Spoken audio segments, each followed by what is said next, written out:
Le CREMPOL, le Centre de recherche maritime, portuaire et logistique, a été officiellement lancé à l'Académie régionale des sciences et techniques de la mer à Abidjan.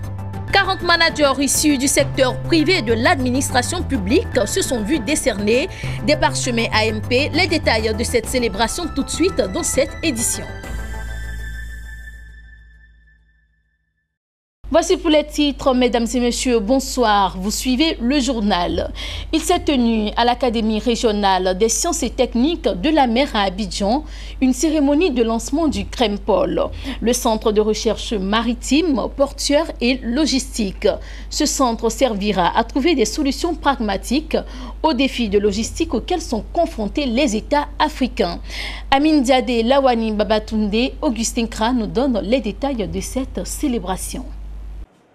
Apporter des solutions pragmatiques face aux problématiques du droit maritime, de la logistique, de la sécurité et de la sûreté maritime et portuaire, c'est toute la raison de la création du CREMPOL, le Centre de recherche maritime, portuaire et logistique. L'Académie est une grande école et ce qui manquait dans ce maillon, c'est le pôle recherche. Et pour revenir au CREMPOL, l'objectif c'est d'apporter des solutions pragmatiques à toutes les problématiques auxquelles sont confrontés les États, les ports, toutes les entreprises du secteur maritime et portuaire. Constitué de deux pôles, le pôle port et logistique et le pôle maritime, chargé de la sécurité maritime, de la pêche et de l'environnement marin, le CREMPOL est en partenariat avec le laboratoire de recherche CFACIL et le cabinet d'Atopie. Il s'attellera à porter la réflexion sur les problématiques de gouvernance de l'économie bleue pour pallier le déficit des États africains en matière de stratégie maritime. Sans logistique, l'avenir de la Côte d'Ivoire ne sera pas aussi positif, pas aussi enthousiaste, pas aussi prometteur si on ne met pas dans le bon ordre les priorités. Aujourd'hui, on pense que la logistique n'est qu'un simple vecteur pour faire circuler des camions ou pour distribuer des biens. C'est beaucoup plus que ça. Être performant en logistique, ça veut dire qu'à la fin de la journée, dans le panier de la ménagère, il y a plus de denrées parce qu'elles auront été payées moins cher. Pour le CREMPOL, le lieu n'est pas seulement de trouver des réponses, mais d'apporter des solutions applicables en conformité avec la vie et la culture des populations. Les solutions qui sont apportées ne doivent pas être des solutions copier-coller de l'international, mais être des solutions qui sont adaptées au contexte africain. Donc, et jusqu'à maintenant, c'est vrai qu'on faisait souvent appel à des grands cabinets internationaux qui arrivaient avec des modèles internationaux tout faits. Et l'idée du CREMPOL, c'est d'être un lieu d'échange entre les partenaires publics, les partenaires privés, pour trouver des solutions pragmatiques, adaptées, qui tiennent compte des spécificités africaines. Nous devons connaître la mer, nous devons la dominer, la maîtriser pour en arracher, pour lui arracher toutes les ressources et les richesses dont nous avons besoin pour notre développement. Le CREMPOL est la 5e entité de l'Académie des sciences et techniques de la mer, ARSTM. Peut-être la valeur ajoutée pour faire d'elle une référence au cœur des enjeux maritimes mondiaux. Un mot de formation à présent dans ce journal. L'AMP est un programme international de formation destiné aux chefs d'entreprise. Cette année, ils étaient 40 managers du secteur privé et de l'administration publique à participer à ce programme dispensé par le M2E Business School. Le reportage de Lucien Bokoa, Richard Akeke et Corona Sekongo. Je voudrais aussi remercier la presse. Le M2 Business School remet des parchemins Advanced Management Programme, AMP, aux dirigeants d'entreprises de Côte d'Ivoire. L'AMP est un programme international de formation destiné aux dirigeants d'entreprises, présidents, PDG, directeurs généraux, propriétaires ou encore administrateurs. Cette année, ils sont près de 40 managers issus du secteur privé et administration publique à participer à ce programme dispensé. Ce sont 8 sessions mensuelles basées sur 75 cas réels d'entreprises qui ont meublé la formation des différents managers.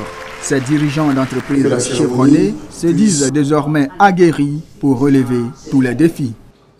Je me suis inscrit à cette formation AMP pour renforcer mes capacités dans plusieurs domaines. Vous savez, au stade où nous sommes, nous avons besoin, disons, d'affiner nos prises de décision. Donc à l'AMP, nous avons des formations qui nous aident dans ce cas-là. Nous avons besoin aussi d'avoir des notions de finance, d'économie, de leadership. Toutes ces notions sont importantes dans notre activité au quotidien. Alors j'ai senti qu'à un moment donné de ma carrière, il me fallait renforcer mes capacités dans ce domaine-là. C'est pourquoi je me suis rapproché de l'AMP. Le monde est en totale évolution. Il y a un bouleversement total qui s'opère en ce moment. Et les technologies changent très rapidement. Donc, tout ce qu'on a appris il y a 5 ans, 10 ans, ne sont plus d'actualité avec tous les bouleversements technologiques. Il faut donc se réinventer. C'est pourquoi nous disons que ce que nous apprenons à MDE nous permet d'avoir les outils nécessaires pour nous implanter, pour implanter nos économies, pour les rendre plus compétitives à l'échelle du monde. En tant que planteur, vraiment c'était un challenge important pour moi. Parce que je disais toujours à mes enfants, il faut de la volonté pour réussir. Et je voulais leur montrer qu'à cet âge, à 56 ans, planteur, je pouvais aller jusqu'au bout de cette formation. M2E, Management et Développement d'entreprise, est une business school qui a son siège à Abidjan et travaille à donner une formation de qualité aux dirigeants et cadres des organisations et à faire de la recherche dans le domaine du management et de l'activité économique. Elle est en partenariat avec ISE Business School de Barcelone en Espagne, une des meilleures écoles d'affaires au monde, classée première par le Financial Times 2016 en matière d'executive education. Rendons-nous à présent dans le sud-ouest de la Côte d'Ivoire, précisément à Gagnoa, où les actions de lutte contre la fistule obstétricale portent des fruits. Elles sont nombreuses après une opération à être totalement guéries. Aujourd'hui, il s'agit de les insérer dans le tissu socio-économique. Le reportage d'Abel Kouarou dans un commentaire de Daniel Kodjo.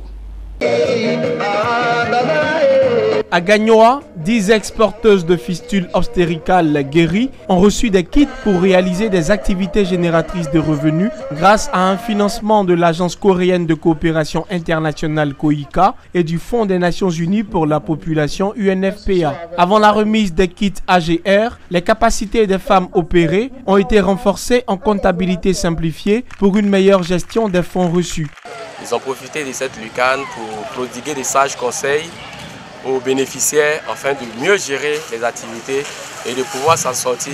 Selon les praticiens de la santé, le taux de guérison de la fistule obstéricale est estimé à plus de 90%. La fistule obstéricale survient essentiellement après un accouchement long et difficile et rarement après un accident. C'est pourquoi le coordonnateur a appelé dans sa communication sur la fistule à encourager les femmes à fréquenter les structures sanitaires pour les consultations prénatales et les accouchements assistés par un personnel qualifié.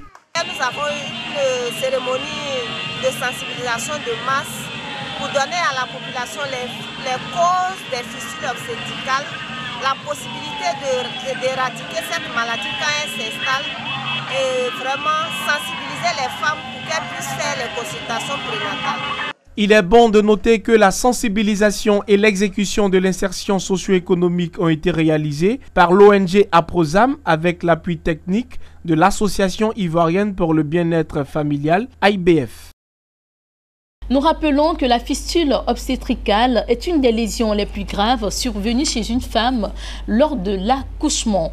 Et puis cette information pour refermer ce journal en RDC, le Fonds international de développement agricole, FIDA, a octroyé une enveloppe de 37 millions de dollars en faveur de la République démocratique du Congo, RDC. Ce montant ira à l'élaboration ainsi qu'au financement de nouveaux programmes d'appui à l'agriculture en milieu rural qui seront effectués d'ici le début de l'année 2019. Voilà, c'est ici que prend fin ce journal. Merci à vous de nous avoir suivis et surtout restez sur Business N4 Africa, l'information se poursuit.